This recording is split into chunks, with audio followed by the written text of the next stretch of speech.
So in the middle of a summer pool party, you're happily kicking back, having a couple of margaritas, and then you hear, you have just been handed a 4-year-old that they found on the bottom of a pool.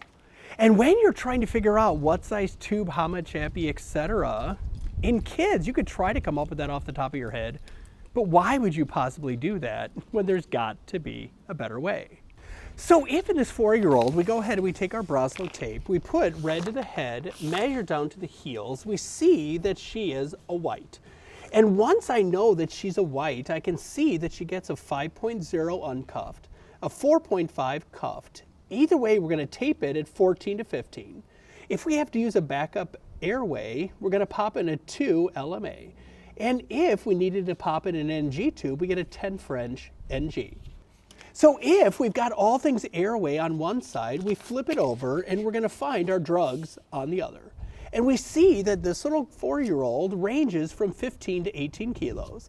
And more importantly, when it comes to how much epi do you want me to push, it says that we're going to give 1.7 cc's of epi. So now that you have a basic idea as to how the Broselow tape actually works, your next pediatric resuscitation can go something like this. Red to the head, this child is a pink. Therefore, we get a 3.5 uncuffed or a 3.0 cuffed tube. We're going to tape it at 10, 10.5. It's going to be an 8 French suction. And if I can't get this kid tubed, we're going to go ahead and use a 1.5 LMA. And then if I flip over in the pink section, I see that this little kid is 6 to 7 kilos.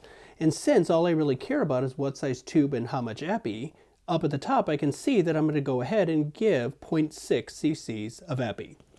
And when it comes to sick kids, you've got a Broselow tape, you've got hand tevi, you've got toys out there. Simply, you have to play with your toys because your sick kids deserve absolutely nothing less.